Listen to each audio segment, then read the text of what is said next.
Okay, so if you would introduce yourself. Hi, my name is Ben Gard, and I'm a member at the Makerspace in Boise, Idaho.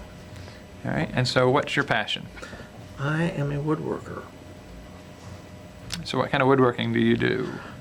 Right now, I am making bog chairs that I use the CNC to route out a design, and then I fill it with resin, epoxy, and then I plan on selling these at some local Highland games that are coming up.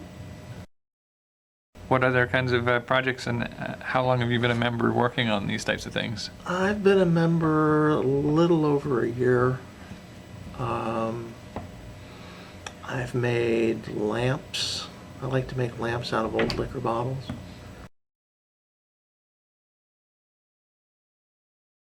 I also I built a cooler where you take a cooler and then close it with wood and a nice chest and whatnot. Yeah.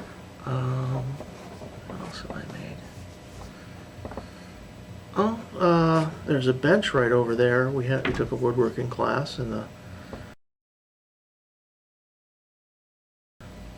the gentleman, when he taught the class, he brought enough materials for each person to make their own bench, and that was going to be the idea of the class. However, the class ran much longer than anticipated, so we only partially completed one bench that day. So I completed that bench, and then I built my own. Trying to think. I built myself, I call it Das Uber hamper, because I got tired of my little dog getting into my clothes hamper, and pulling out all the underwear and eating the rump out of my soiled underwear. So I made a very large hamper which would hold all my laundry with a lid on it, so she can't get in there. And So you have you always been, or more recently have you become a maker? And sort of kind of like, is this your day job? What do you do for a... I've always been interested in woodworking since I took shop in high school back in another century. But I haven't always had the room. And I actually had almost all of the woodworking tools in the shop here belong to me. And they've been cooped up in my garage. I didn't have enough room to work. And saw the sign one day, and I pulled in to see what this place was about. And they talked about wanting to open a wood shop. And it's like, well, they had room but no tools, and I had tools but no room. That seemed like kismet. And I said, well, how about I lend you my tools, and then you'll have a wood shop, and I'll have a place to work. So that's worked out really well. So I've had the tools for a while, but I haven't put much wear on them until I got here and actually had the room to work, and I don't have to pull everything out of my garage, do my stuff, then pack everything back into the garage. So it's nice to have a place to work. So do you do woodworking as a career at all, or is it predominantly as an exploration of creative I would making? like it to be a career. I would like to be able to make and sell things to augment our income at home. That, and I like to build things, and after a while you only have room for so many lamps at home. I took them all home and turned it on. It looked like the Vegas Strip in my living room. It's like, I need to sell some of these so I can build some more that I like. So that's another motivation to sell things. And so where did you learn to do the things that you make? Well, I took shop class in high school, and my dad actually built the home I grew up in. So there was woodworking tools in the garage. I had an uncle who was very handy, and when things needed to be done around the house, he would come and grab me. It's like, come here, fella, you need to learn how to do this. So I would learn how to run the table saw and all the other things to do home repair. And so if some young person were to come to you looking to do some of the things you do, what kinds of tips, advice, and potential resources can you point them towards? One of my favorite resources is actually the New Yankee Workshop website. Watching Norm Abrams over the years helped keep my interest alive. Mostly, it's like I like to say he gives you delusions of handiness. It's like, well, that doesn't look so hard. I could do that. I find Pinterest to be a very good. It's a very dangerous website. Someone once said, my wife stared at her phone for half an hour, and the next thing you know, I was eating salad out of a mason jar. But lots of design ideas and things on Pinterest. And so you would recommend Pinterest and The New Yankee Workshop website, and I like watching the woodworking shows on PBS. Alrighty. And so what kind of person or who or what is a maker in your mind? Who belongs at a place like this, and where do the boundaries of what is making lie? So where do the boundaries on the term maker lie?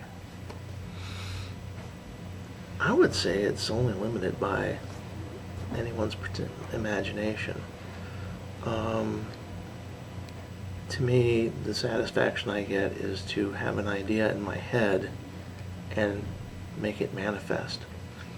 It's like, okay, I had an idea, I drew it out on paper, then I went and I put it together, and then lo and behold, it's sitting in front of me. And that can be, virtually any kind of medium you can think of. Wood, pottery, plastic. I would say it only, if the idea of having an idea, and making it come to life, as it were. So would that include things like paintings or program software or poetry, non-tangible goods sometimes?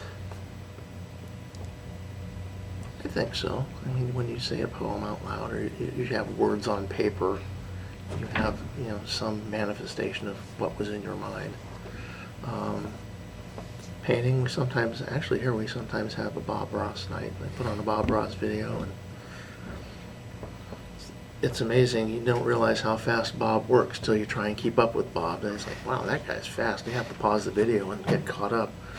Plus, he uses oil paints, and we use acrylics, so our stuff dries much faster. So it's like, it doesn't spread anymore.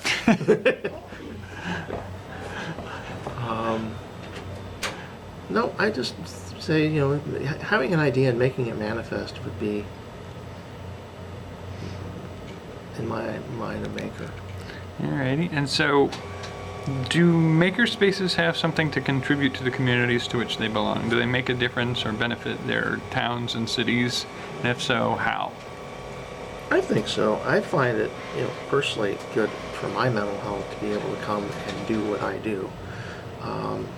I personally refer to the maker space as it's like the YMCA, but instead of exercise equipment I can't afford, I have access to tools I can't afford, and it allows me to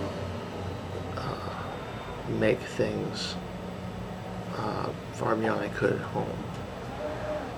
I can't, the laser cutter and the CNC router, and it's relatively expensive equipment, and be able to have access to that. So, in terms of having a place where you can come and work on things, I think is extremely beneficial to any community. Where you can, like I said, make those ideas manifest, and not everybody has room for a shop in their house. But have access to those tools and an opportunity to sit down and work. Also to meet other makers and bounce ideas off people is a wonderful opportunity. Sometimes someone will look at something I'm working on and says, well, why don't you try this? I never thought of that. That happened. I made my wife a spinning wheel with a bicycle wheel and a bunch of wood. And I couldn't quite get it the way I wanted it.